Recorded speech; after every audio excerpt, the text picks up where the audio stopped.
गांधी सेतु है वो किस तरह का ब्रिज है? लार्सन एंड टूब्रो कंपनी किस फील्ड में काम करती है कंपनी? प्लेटो का स्टेट के बारे में क्या कंसेप्ट था?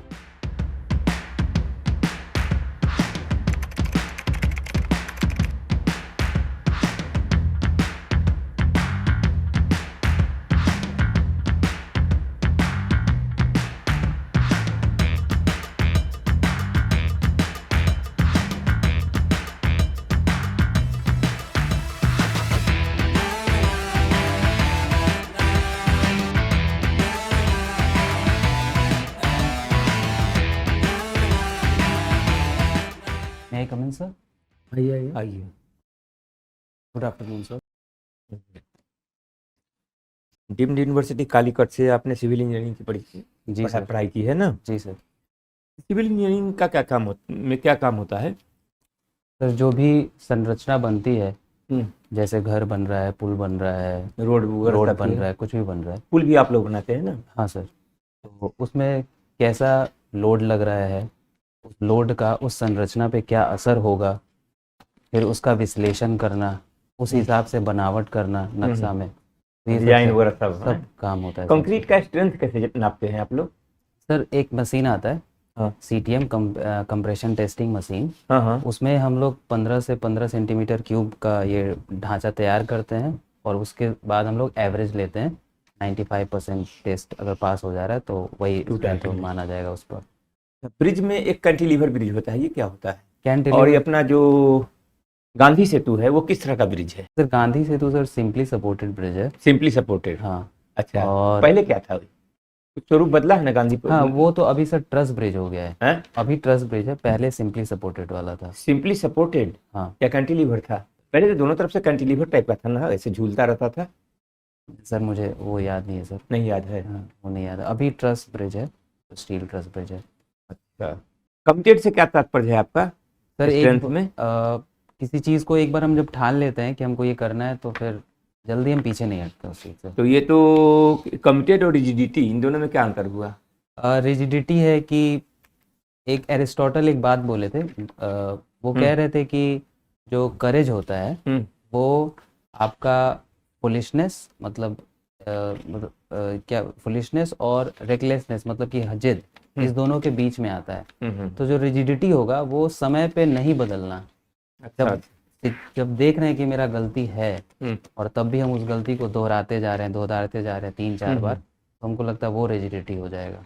अच्छा, आपको अपने स्टाफ पर अगर बहुत गुस्सा है उसके काम से, ठीक है सर। बहुत गुस्सा है, बहुत का मतलब बहुत ही होता है ना, ठीक है क्या सर। करेंगे आप? फायर कर देंगे उसको? नहीं सर, क्या बिल्कुल नहीं। करेंगे? पहले हम जानेंगे कि भाई उसने जो भी गलती की नहीं, है। जान तो लिया है आपने, ओके। गुस्सा आप इसलिए हैं कि जान लिया है आपने उसने गलती की है और आपको बहुत गुस्सा आ गया, व्हाट विल यू डू? उस वक्त कोई एक्शन नहीं लेंगे सर। राइट। ये आपने लिखा फादर गवर्नमेंट सेल्फ एम्प्लॉयड, हाँ सर। क्या मतलब? सर वो उनका दुकान है सर। बिजनेस लिखिए। हाँ ठीक है, सॉरी सर, मैं उसको चेंज कर दूंगा। अच्छा, ये बताइए कि आप डीम्ड यूनिवर्सिटी का क्या मतलब है? डीम्ड यूनिवर्सिटी जिनके पास अपना ये ताकत होता है अपने हिसाब से डिग्री देने का, अपने हिसाब से करिकुलम डिज़ाइन करने का, अपने कोर्स डिज़ाइन करने का, तो उनके पास ये पावर होता है। तो यूनिवर्सिटी हो गई। What is difference between deemed university and university? Sir ये स्टेटस UGC अलग से स्टेटस देती है सर डीम्ड यूनिवर्सिटी का। क्या डिफरेंस हम यही जानना चाह रहे हैं। ये जो इतनी बातें बताई तो सब यूनिवर्सिटी की क्वालिफिकेशन है, तो डीम्ड यूनिवर्सिटी में क्या सॉरी डिफरेंस सर, मैं देख लूँगा सर इसको। है? नहीं पता। अच्छा, ये लार्सन एंड टूब्रो कंपनी में आप काम कर रहे हैं। हाँ जी सर। क्या इसका एक्सपर्टीज है? किस फील्ड में ये काम करती है कंपनी? सर इसका बहुत सारा ब्रांच है। मैं जैसे इसमें बिल्डिंग कंस्ट्रक्शन भी है, वाटर सप्लाई भी है, हेवी मशीनरी भी है। ये सब तो बढ़ता जा रहा है, एक्सपेंशन। हाँ हाँ। मेन इसका क्या एक्सपर्टीज है, किस फील्ड में? कंस्ट्रक्शन में है सर इसका। किस तरह का कंस्ट्रक्शन? ये मतलब मेन एक्सपर्टीज़ तो मैं ऐसे इनका सर कहूँगा बिल्डिंग का ही है। बिल्डिंग डिज़ाइन में इनका काफ़ी एक्सपर्टीज़ है। बिल्डिंग डिजाइन में? बिल्डिंग डिज़ाइन में मुझे ऐसा किस तरह की बिल्डिंग बनाते हैं?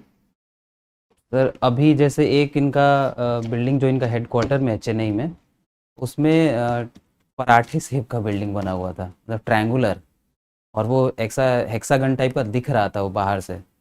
तो मुझे ये देख के लगा कि नहीं, इनके पास है एक्सपर्टीज इस चीज़ का। तो उनकी अपनी बिल्डिंग थी, हाँ, ऑफिस। उनकी अपनी ऑफिस है सर वैसे। तो वो एक एक्सपर्टीज नहीं है, मेन प्रोफेशन उनका, जो उनका किस फील्ड में इतना फेम हुआ, अब कंपनी हो गई, हाँ है सर।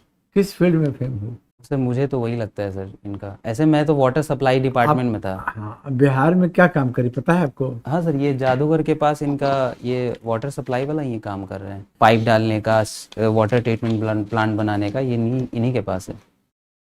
देखिए, वाटर सप्लाई हाँ और ड्रेनेज बनाना दोनों एक ही चीज है। नहीं सर, अलग अलग है। आप तो दोनों बात कर रहे हैं। यहाँ क्या कर रही है? यहाँ जो म्यूजियम के पास आपने एग्जाम्पल हाँ दिया, हाँ सर, वहाँ सप्लाई का काम है कि ड्रेनेज का काम? ड्रेनेज का काम है सर वो। तो हाउ डू यू रिलेट? ऐसे ही बोल दिया इंजीनियर है, नहीं सर। तो वहाँ वाटर सप्लाई का काम नहीं हो रहा नहीं है। सर, वाटर सप्लाई नहीं, वो वाटर सप्लाई कहाँ से वाटर सप्लाई का पटना में काम हो रहा है? सर वो जैसे मैं डिवीजन का बात कर रहा था। अरे यार, एक आप जानते नहीं तो नहीं बोलो, तो फंस जाओगे। ठीक है सर, मैं ध्यान रखूंगा सर इस हाँ। बात का सर। एक्सपर्टीज ड्रेनेज में ही है। अब बाद में दूसरे फील्ड में इसने पैर फैलाया, अब तो बड़ी कंपनी हो गई है। तो इसकी स्टार्टिंग जो है, एक्सपर्ट जो है, ये ड्रेनेज में ही है। तो आप ये बताइए कि अगर आप रोड कंस्ट्रक्शन पे भी है इंटरेस्ट? हाँ सर, थोड़ा मोड़ा मुझे आइडिया है सर उसका। नहीं, कंपनी आपकी काम करती है रोड कंस्ट्रक्शन? हाँ कंपनी सर, जैसे मेरा जो डिवीजन टीम है वो मैं हम्म। वाटर सप्लाई एंड ड्रेनेज में ही था। Water supply? हाँ वाटर सप्लाई, और जैसे वाटर सप्लाई में ही ड्रेनेज का भी होता है, और पाइप वाइप जो पानी टंकी बैठती है सब वही लोग देखते ही हैं। नहीं, दोनों एक ही काम है, वाटर सप्लाई और ड्रेनेज। दोनों अलग अलग काम है सर, लेकिन मैं बोल रहा हूँ कि वो एक डिवीजन था, एलएनटी में एक भाग था जिसमें मैं उस डिवीजन में काम करता था, और वही डिवीजन ये तो ये दोनों अलग काम बात है कि वाटर सप्लाई का भी काम करती होगी, हाँ हाँ और ड्रेनेज का भी हाँ काम सर, करती हाँ होगी। सर वही। एक ही में कैसे हो जाएगा? ड्रेनेज का पानी सप्लाई करोगे? नहीं सर, वो मैं नहीं बोल रहा हूँ सर। अच्छा, अभी आप किनके बारे में बोल रहे थे? व्हाट अबाउट एरिस्टोटल या प्लेटो के बारे में? एरिस्टोटल के बारे में सर क्या बोल रहे थे आप? मैं बोल रहा था कि जो एरिस्टोटल का एक गोल्डन मीन थियरी है, उन्होंने बताया कि फोर्टिट्यूड क्या होता है, करेज। तो उन्होंने कहा कि एक कायरता और जिद, इस दोनों के बीच में आता है आपका साहस, ये फोर्टिट्यूड। तो मैं उस कॉन्टेक्स्ट में बोल रहा था कि मैं साहस दिखाना अच्छा, चाहूँगा। प्लेटो का स्टेट के बारे में क्या कंसेप्ट था? वो कह रहे हैं कि स्टेट, आइडियल स्टेट का बात कर रहे हैं वो, और आइडियल स्टेट क्या होगा? जहाँ पे जस्टिस होगा, ठीक है। और जस्टिस क्या होगा? वो बोल रहे हैं कि भाई जहाँ पे मैन जस्ट होगा वहीं पे स्टेट भी जस्ट होगा। अच्छा, नॉर्मेटिव अप्रोच और इम्पीरिकल अप्रोच, इन दोनों में कुछ डिफरेंस है? हाँ, नॉर्मेटिव अप्रोच सर, हम लोग एक डिफाइंड वैल्यू को लेके थियरी बनाते हैं, जैसे लेट्स सपोज कि जस्टिस क्या है, लिबर्टी क्या है। लेकिन एम्पेरिकल थियरी में हम लोग एविडेंस लेते हैं, मतलब जो भी डे टू डे एविडेंस है उसको लेके हम लोग एम्पेरिकल थियरी बनाते हैं। एरिस्टोटल का क्या कहना था? एरिस्टोटल दोनों अप्रोच में है, नॉर्मेटिव में भी और एम्पेरिकल में भी। और उनका कहना मतलब अलग अलग थियरी, अब जैसे सिटीजनशिप का उनका अलग रियलिस्टिक थ्योरी था ना उनका? हाँ था, realistic क्या था। उसमें क्या कंसेप्ट था? एक उनका है, मतलब सिटीजनशिप की अगर बात करें कि कौन सिटीजन होगा, तो वो कह रहे थे कि स्लेव वुमेन ये लोग सिटीजन में नहीं काउंट होंगे, क्योंकि ये लोग खुद से डिसीजन लेने के केपेबल नहीं हैं। हिगल का क्या कंसेप्ट था? हीगल वो बोल रहे हैं कि स्टेट जो है वही गॉड का रिप्रेजेंटेशन है अर्थ पे। तो वो बोल रहे हैं कि जिस तरीके से हम लोग भगवान को मानते हैं पूरे मतलब ओबीडियंस के साथ, उसी तरीके से स्टेट को भी हम लोग को। अच्छा, हेगेल और कल्मिनेशन ऑफ इंडिविजुअल राइट्स को रिलेट करके कुछ बता सकते हैं? मैंने आपको हिंट दे दिया।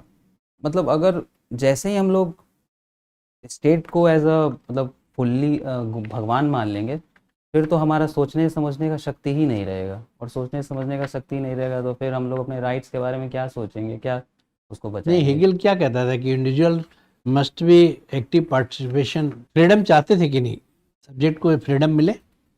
ये सर मुझे नहीं पता है, सॉरी।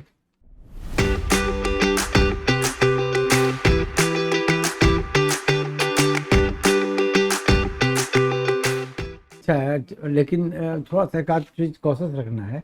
एक तो ये कि आपके हेड का मूवमेंट बहुत ज्यादा हो रहा है, ऐसे ऐसे करके किसी बोलते बात हैं पर ना। हाँ, इम्फेसिस वैसे देने ही के बोल- लिए हाँ, बहुत ज्यादा आप ये लग रहा है। Okay. तो ये लैक ऑफ कॉन्फिडेंस का इंडिकेशन है। आप प्रॉपरली कॉन्फिडेंट नहीं हैं तो आप हाथ का सहारा, सर का सहारा लेकर के ओवरकम करना चाहते हैं। ठीक है। अभी भी वो चल रहा है। अपने नर्वसनेस जब को इन्होंने overcome कह करना दिया चाहते हैं। तो हम लोगों को आपको अपना कंट्रोल करना है। ठीक है सर। ठीक है ना? ठीक है, बाकी सब ठीक है। बस अभी में आपका हिंदी पोइट्री है, हाँ सर।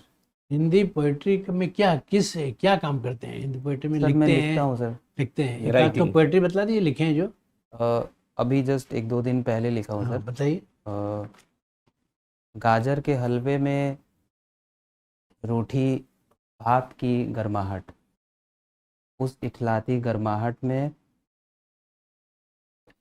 कोमल घी की खुशबू, उस मनमोहक खुशबू में रूहानी प्यार की निशानी, उस निशानी में मैं हूँ, मैं गाजर का हलवा हूँ। ठीक, ठीक। अच्छा, बहुत अच्छा। ठीक, थैंक Thank यू। you.